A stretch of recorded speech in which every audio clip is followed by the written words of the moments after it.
Hey, hello, welcome back to my YouTube channel, and might I say a happy new year, because I haven't posted anything here since just before New Year's last year. So yeah, recharge my batteries a bit, taking a bit of a break. That's necessary sometimes, but I'm glad to be back now to do some more contents for you guys. And I rounded up my retrospective of the wonderful year 1984, the wonderful year in music, I would say, that was 1984. I did that throughout last year, and I rounded up that one in December. But we're not going to stop talking about 1984, because this series, if I can call it a series, this next installment in my best albums of 1984 is what we're going to focus on today. So we're still going to talk about 1984 in 2025. Yeah, no wrong in doing that, I think. There's so much music that I really haven't been able to talk about. Something that I did talk about quite a lot throughout my retrospectives is my love for Howard Jones, and that's exactly what we're going to focus on today, and his brilliant debut album from 1984, Humans Lib. And it was that song, that new song, the single you see here behind me, that kicked things off for me, my love for Howard Jones. It was released in 1983, but I believe I didn't hear it until probably early in 1984, and I was instantly in love with that song. Such an upbeat, great song, great melodies, great singing, all of it. I was hooked from the get-go. And the video also helped for this song. I remember seeing it on Swedish television at the time, and I was mesmerized by it, because I think it starts out in a factory where Howard Jones gets some of the workers with him, then it carries on into the streets, and eventually they end up on the London Tube, where a bald man does some interpretive dancing with chains and all of that. So yeah, because he does sing at some point in that one, "Throw off your mental chains," which is really great lyrics. We're gonna talk more about the lyrics in a while here, but yeah, but he literally threw off his chains in that one, if I'm not mistaken. But I love that video, and my love for that song, that new song, it just grew after watching that video as well. So that's where everything started, and then he released another single also in 1983 called What Is Love, and I also heard that after the fact in 1984. So I was really hooked on Howard Jones. So when he eventually released the album Humans Lib, yeah, I was sold. I remember I probably bought this one closer to summer of 1984. I was trying to think back when it might have been, but it's so hard to pinpoint sometimes. But around that time, and that summer, all that summer, this was basically the only thing that I was listening to back then. Well, not the only thing, but I listened to it quite a lot. I played it so much over the years, and something that I still do today. Play both the singles and the whole album. I think it's such a great one. And yeah, so let's get into the tracks here on this album. And I'm not going to do a deep dive on this. My New Year's promise to myself for 2025 is to condense my videos, to make them a bit shorter. So let's try that today. It all kicks off with Conditioning as the first track on the A side. And it's a bit of a strange opener for an album, I would say.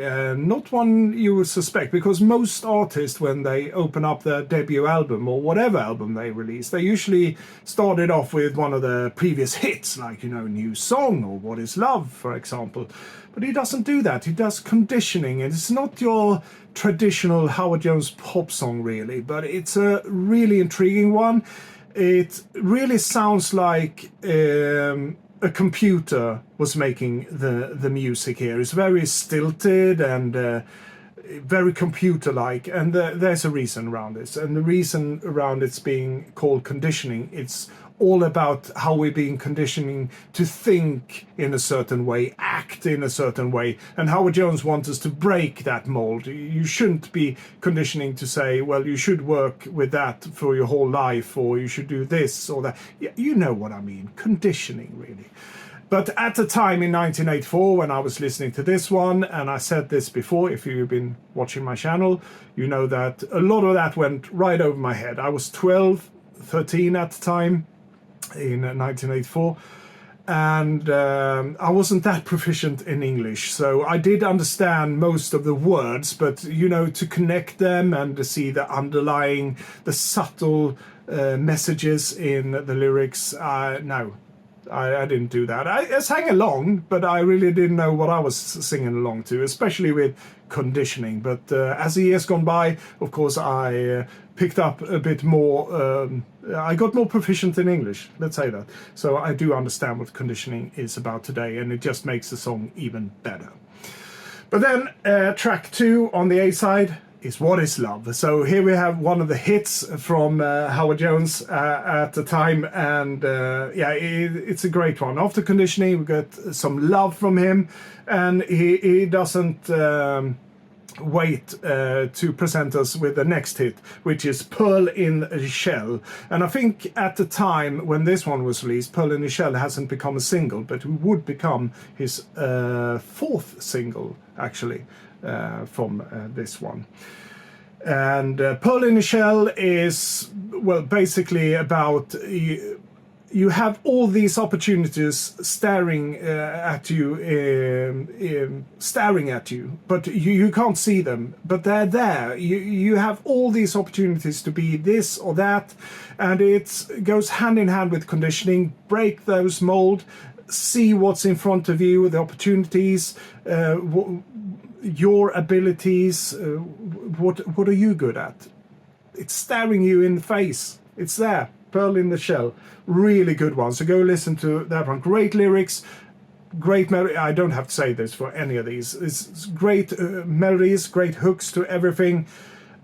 Love it. And then we go on to Hide and Seek, which would become his 3rd single on this album. And I happen to have the single back here. I only have 2 12 inches from this album. He did release 4. But I only have these 2. Unfortunately, I have to pick them up at a later point, but they are included on this one, so I never really missed them as such, where I could get the extended versions. But Hide and Seek, what a single. One of the slower songs. It starts out with a drum or a beat that resembles a heartbeat. It just dum dum dum dum. And it's all about the world before nothing was here, basically. And then one person or one entity turns up, and we can follow that entity throughout millions of years and building this world. And I think it's around what, because I if I'm not mistaken, Howard Jones was very much into Buddhism at the time, and he's very much into Buddhism today as well. I think he's a practicing Buddhist. Please correct me if I'm wrong down in the comments, but I do believe that's the case. And at this stage in 1983 and 1984, he was very much into both Eastern and Western philosophies and trying to combine those. He was very fascinated with this, and that's what we get, at least to my understanding, on Hide and Seek. It's this creation story, but it's not the creation story that we perhaps used to hear. It's his take on it by mingling these different philosophies together. Yeah, that's my understanding of my interpretation of the song. But it's such a wonderful, like I said, the arrangement with that beating heart, then it swells up into this beautiful chorus that he has in Hide and Seek, and it's such a lovely one. Then we have the last track on the A side of this album, Hunt the Self. And if there's one weak track on this album, still a good one in my opinion, but in the lack of better words, I will say a weak track. It's Hunt the Self. Because back in the day when I was listening to this one usually I just glossed over. It was just something in the background. It still got great melody to it, but it lacked that hook for me. And listening back to it today, I still get that same feeling. It's a good song, but it's a bit of a middle of the road, middle of the album track, and it really is. So yeah, you always get those. I mean, it's still a good song. It's not a horrible one at all, and still it's got a good message about not listening to what all your friends are saying about things. So it's a bit a repetitive lyric as well, because we do get a lot of this on this album. A lot of new age insight, you might say. A lot of good advice as well, because the whole album is called Humans Lib, which in my interpretation always been humans liberation. So yeah, it's all about that, all the lyrics of course, but this one, no, it really didn't put its hooks in me the same way all the other songs did. So let's flip it over to the B-side, in the case we're listening to the LP, that is. And it kicks off with his first single, New Song, of course, and I already talked about my love for that one. And great lyrics, once again. All these lyrics are about free yourself, throw off your mental chains, like I mentioned before. A great line from New Song, and yeah, I can't praise it enough. It's such a good song. Then we come to the second song on the B-side, and once again we're treated to a lovely slow song, a ballad you might say. And just like with Hide and Seek, it starts out really minimal, and it doesn't swell the way Hide and Seek does. It keeps it fairly minimal throughout this song, but another one where the message is that don't always look at the rain, don't always look at the negative side of things. There are positives, however low you might think you feel, and all of that. Yeah, it's such a great one. And I've always been so impressed by the way he handled his synthesizers and drum machines. Well, there are the odd real instruments, of course, on this album as well, but mostly synthesizers and drum machines. Because if you look at the contemporary artists at the time this one was released, the other synth-pop bands, it was pretty, I wouldn't say straightforward, but pretty minimal, and yeah, it was your average synth-pop affair. But Howard Jones managed to make these synths and drum machines he uses, it makes them sound like an whole orchestra at times. It's very complex, and they weave in and out of each other, but at the same time, it's very clear the distinctions between the different sounds. The production around this is immaculate, and the composition as well, of course. Don't always look at the rain is outstanding. Great one. Then we have Equality after that one. We get a bit more upbeat, starts out with a basic drum machine beat, and then it just builds up into that wonderful Howard Jones pop that we're used to. And equality, yeah, the lyrics are all about equality. Why should we look at each other differently just because we are of a different race or color of skin and all of that? So yeah, it goes hand in hand with the rest of the lyrics on this album. Another great one with really great synth hooks in it. Really love it. And there is this choir. I'm not sure if it's a sampled voice that he just chopped up, or yeah, I don't know, but there is a very unusual, can we even call it a choir, backing vocals it might be, like, yeah, go and listen to it. It's a brilliant one, and with that synth square lead in it, or the sync sound some might call it. It's, yeah, unbelievable. Then we have Natural after that one, another pretty upbeat song, tempo-wise, that is. Natural, I said that Hunt the Self was one of the weaker tracks. I would say Natural is also one of those, and I have to stop saying weaker because it's still a really good song, but it doesn't have that melodic hook to it that we got spoiled with all the other songs here. So Hunt the Self and Natural I would put in the same category. A bit of a middle of the road, still with a great message around finding yourself and just being natural, right? But then it ends off on what is probably my favorite track on this album, the title track, Humans Lib, or Humans Liberation, as I interpret it too. It's all about that. Sometimes I have to read from the lyrics here. Sometimes I'd like to go to bed with 100 women or men. and Lose My Mind, Lust and Drink, and To Hit Some People Into Feeling Good. So it's all baked in the first verse of this, all your different, you might call them kinks, your passions, your desires, and it's all about liberating yourself, and that is what this album is about, right? Yeah, it's all about liberation and thinking outside the box. And I wish I could have picked up more on that at the age of 12, 13, but I loved the melodies. I did pick up on some of the lyrics, of course, but I really didn't connect them. But that's the greatness of this one, in my opinion, in my case, I would say, because over the years I started to appreciate them even more because I do understand the lyrics, and it gave me a further depth to the songs. Yeah. Well, I'm babbling at this point. You understand that I love this album. That's why it's on here, on one of my best albums of 1984. The whole album was produced by Rupert Hine. Well, nearly all of it. There's one song, new song, that was actually produced by Colin Thurston and not Rupert Hine. But the rest is Rupert Hine on this one. Of course, a very well-known name in the music industry. He produced so many albums throughout the years.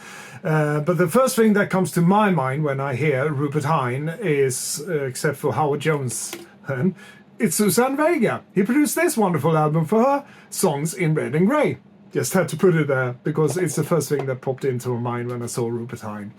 And he did a wonderful job with this. I already said this before. It's one thing with the compositions that Howard did and the combination of synths and all that, but the producer's job to put all this together and create this atmosphere that this album Humans Live had, that's really down to Rupert, a lot of it, I'm sure.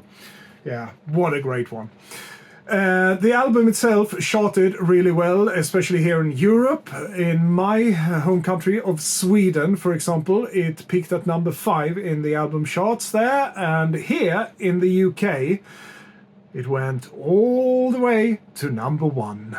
Yes. And in Germany, for example, he had some really nice success there as well. The album peaked at number 8 on the German album charts. And he also had some success in the US, because with his 2 first singles, New Song and What Is Love, they actually entered the Hot 100, the Billboard Hot 100, and had some success there. And fans over in the US and the listening public hadn't forgotten about him when this album dropped, because it entered the Billboard 200 and peaked at number 59 there. So great on them. Really nice to read that. That he had some success there, because a lot of synth groups at the time, or synth pop groups, I would say, had a hard time breaking through in the US. We have quite a diverse taste, or at least we had back then. So it was really nice to see that Howard Jones did well over there.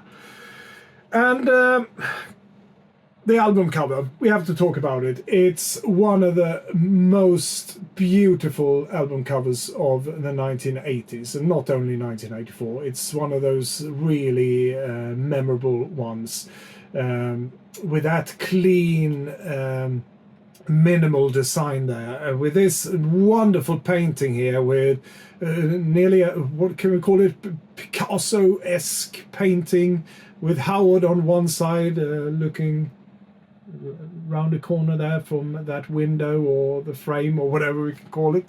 It's just a wonderful painting that catches your eye straight away. And it's credited to Steg.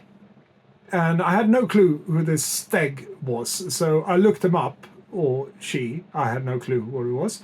But the real name is Frederic Stegner. Sorry about the pronunciation. It sounds French. But when I look for more information about this Steg, I can only find it on Discogs, really, where there's a list of albums cover that this person have designed. There's a couple of Howard Jones ones. There's a couple of collections with Jimi Hendrix and so forth and so on. So, but no further information really about this Steg. A very mysterious guy, this Frederic Stegner. So if any one of you who are watching or listening to this have any more information about Steg, please let us know down in the comments. I would love to hear some more about this Steg. Yeah, but what a wonderful work this person did for this one. And the minimal design continues on the back here with a nice photo there, a black and white Howard Jones with the track listing, and that's basically it. I love this design for this album. And as I showed you before, I think I did at least, you get this in a bag or in a sleeve, whatever you call it, with all the lyrics on them and some credits as well, of course. So it's really nice. And I also have to mention, I talked about the singles being released from this one earlier. There was 4 singles in total, but actually it turns out there were 5. I had no clue about this one before I did the preparation for this episode, and it turns out Equality from this album was released as a single only in South Africa. Yes. And why is that? You might think, yeah. Well, it was a statement or a comment on the apartheid regime at the time in South Africa. So that was the reason Howard Jones wanted to release it there. And I'm really curious because I couldn't really find any more information than that on that particular release. Did the message in Equality just went straight over the heads of the apartheid regime in South Africa at the time? Or was there some controversy around this? I would love to know. And granted, I didn't do a real deep dive on this, but if any one of you, once again, have some information around this, please let us know down in the comments. I would love to hear what the outcome was of this one. But yeah, that was the 5th single, Equality. That's a good one. And also, before I round things off here, we have this one behind me. It's been there all throughout the video, and some might ask, why do you have that one there? Well, this is the 12 album, of course, from Howard Jones, released late in 1984. And to me, this is really part of this universe of Humans Lib. Because this is a remix album, right? And it is, pun intended, an extension of Humans Lib. So on this one, we do get, for example, new song in a new version. Wow. And What Is Love in an extended mix as well. And I talked about that earlier. There's 2 12 inches sorely missing from my Howard Jones collection here. But do I really need those? Because you get the extended mix of What Is Love here. So I already got it, right? And the same goes for Pearl in the Shell extended mix. So if I ever come across those and I decide to pick them up, it's just because of having them in my collection, which that money can go to something that I don't have in my collection, right? So that I don't already own, I would say, because I already own these mixes, the extended mixes. So yeah, there we go. But the real gem on this one, in my opinion, is Total Conditioning. So this is Conditioning in a nearly 7-minute version. Yeah, it is Total Conditioning. Yeah, it sounds scary, doesn't it? Total Conditioning, yeah, but it's all about fighting that conditioning, and that's what he's doing here for nearly 7 minutes, and it's a brilliant version of Conditioning. And also, we get Like to Get to Know You Well. Yes, the standalone single that was also released in 1984, and it's here right behind me. It was a single release only, so it never included on any other album except for this one, but it's a remix album. But I want to include this one as well, because I think the lyrics for this one, the whole tone of it, goes very well with Humans Lib. So it's part of that universe, and hence why it's on this one as well. And to me, it might be the best single release from Howard Jones in 1984. I love a new song, but let's face it, it was released in 1983, so I can get away with it, right? Yeah, this is my favorite release of 1984 from Howard Jones. I love Like to Get to Know You Well, and you do get it in the international mix. It's the same as that one. And to round things off, it's actually the first track on this 12 album. Always Asking Questions. At the time, an unreleased track from Howard Jones who got treated to a brand new, never heard track before, and it's a great one. Another synth pop dream from Howard Jones. Love this 12 album. And like I said, these two belong together in my opinion. That's why I do include the 12 album in this review as well, because it is songs from the same era, from the same album even. So yeah, at least most of them. So yeah, in a perfect world, this would be a double album, but we were never treated for one. They always been reissued separately, but yeah, it would be lovely to have a special edition or something like that. So that's why it's on here. So let's put back the 12 album there, and final thoughts on this one. I already said what needs to be said from my point of view for this album. If you never heard this album before and you're a bit intrigued, you're a bit curious about it after me talking about it, who knows, go and listen to it straight away. I'm sure you're going to be blown away by it, not only by the music but also by the lyrics and all that I've been talking about. It's such a great album. It's truly a classic in my opinion. And you know what, even if you heard this one before but it's been a while, the same thing. Go put it on straight away. I'm sure you're going to be even more blown away than you were the first time you heard it. And who knows, you might discover something new, like I did over the years as well. It's grown on me because I started connecting the dots with the lyrics and all of that. Yeah, who knows? Highly recommended. Yeah, so that goes on my wall of fame here, just like the other ones. This is, I believe, the third episode of the best of albums of 1984. Yeah, I'm sure it is. I'm going to do 10 of these, and I need to also say, this is, in my opinion, this is my favorite albums of 1984. It doesn't come from anyone else, so yeah. Just putting it out there. So hopefully by my 10th review, I will have all those 10 albums here behind me on my wall of fame. Yeah. But that's it for now. I want to thank you all for watching yet another video with me. And please, if you do have some additional information around Howard Jones, especially from the Humans Live era, that I might have missed here, please put it down in the comments. I would love to hear more about this. Yeah. But that's it. I'll be back soon with some more videos, not only best of 1984 albums, but some other interesting tidbits. Hopefully you find them interesting as well. You never know. But until then, you all take care of yourself, and as usual, adieu. Don't cry.